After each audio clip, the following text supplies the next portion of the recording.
hello friends আজি কি বনালো জানেনে পনীৰ কিন্তু একেবাৰে ইজি ষ্টাইলত বনালো কম ইনগ্ৰেডিয়েন্টছে বনাইছো আৰু একেবাৰে সহজতে হয় অতি সোনকালে হয় আমাক সোনকালে হোৱা বস্তু এটা লাগে নহয়নে বাৰু যেহেতু কেতিয়াবা অকমান বোলে সময়টো বোলে ইফাল ইফাল হৈছে অকমান দেৰি হৈছে কেনেকেনো আমি সোনকালে বনাব পাৰো এইটো ৰেচিপি আপোনালোকৰ কাৰণে গতিকে খাই চাওচোন কেনেকুৱানো হৈছে নহয়নে বাৰু ৰেচিপি আহি আছে আপোনালোকে চাব বুলি মই আশা ৰাখিলোঁ এয়া ৰুটি লৈ লৈছোঁ লগতে অকণমান পনীৰ লৈ লৈছোঁ এয়া খোৱাহে কথা আৰু সোনকালে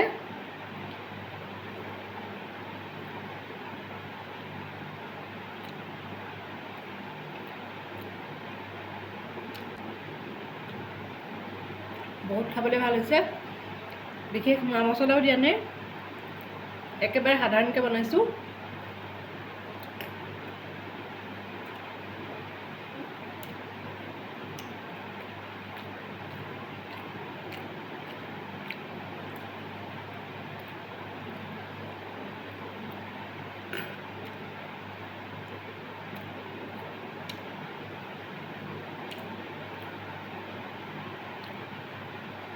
বহুত টেষ্টি হৈছে ৰেচিপি দি আছোঁ আপোনালোকে খালি ট্ৰাই কৰি চাব দেই ভিডিঅ'ছবিলাকনো কেনেকুৱা লাগিছে কমেণ্ট ছেকশ্যনত জনাবলৈ নাপাহৰিব পনীৰৰ ৰেচিপিটোনো কেনেকৈ বনাইছোঁ তাকে আপোনালোকক দেখুৱাবলৈ লৈছোঁ ইমান আচলতে সুন্দৰ হৈছিলে পৰঠা লুচি নাইবা ভাতৰ লগতো আচলতে খাব পৰা যায় এতিয়া মই প্ৰথমতে মিঠাতেলত নহৰু কেইফুলামান দি দিলোঁ আৰু বিশেষকৈ নৰসিংহ পাত দুটামানো দি দিছোঁ লগতে ৰুকনি এখনত পিঁয়াজ নহৰু আদা অকণমান এনেকৈ চুৰুকি ল'লোঁ লগতে মই বিলাহীও টুকুৰা টুকুৰকৈ কাটি দিছোঁ আন্দাজমতে নিমখ হালধি জিৰা গুড়ি ধনিয়া গুড়ি আৰু গৰম মছলা গুড়ি এই গোটেইখিনি দি পেলাই অকণমান সময় লৰফৰ কৰি ল'ম যেতিয়ালৈকে আচলতে কালাৰটো চেঞ্জ হৈ নাযায় বিশেষকৈ পিঁয়াজখিনিও সুন্দৰকৈ সিজিব লাগিব আৰু তেতিয়া আচলতে খাবলৈ সোৱাদময় হয় ৰুকনিত আচলতে ৰুকাৰ পিঁয়াজ খাই বহুত ভাল লাগে এটা সোৱাদ অন্য ৰকম হয় সেইকাৰণে ৰুকনি দিয়ে আজি পিঁয়াজখন এনেকৈ স্লাইচাৰত মাৰি ল'লোঁ এতিয়া মছলাখিনিও দি দিছোঁ আপোনালোকে বিভিন্ন ৰকমৰ মছলা দিব পাৰে মই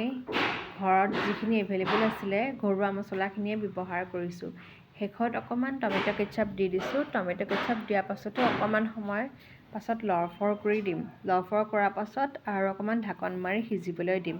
এতিয়া আন্দাজমতে পানী অকণমান দি দিম আন্দাজমতে পানী দিয়াৰ পাছত আৰু অকণমান ঘন হ'বলৈ দিম ল' ফ্লেমত আচলতে অকণমান সিজিবলৈ দিম আপোনালোকে পনীৰখিনি ফ্ৰাই কৰি ল'ব পাৰে মই কিন্তু পনীৰখিনি ফ্ৰাই কৰা নাই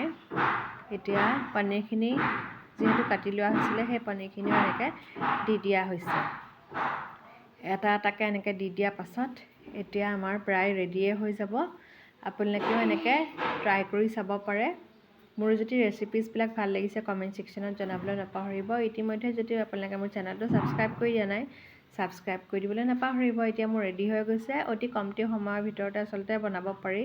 ইজি ৰেচিপি বুলি যে কয় আৰু কুইক ৰেচিপি বুলি কয় এই পনীৰ ৰেচিপি এইটোৱে হয় আকৌ নেক্সট ভিডিঅ'ত আপোনালোকক লগ পাই আছোঁ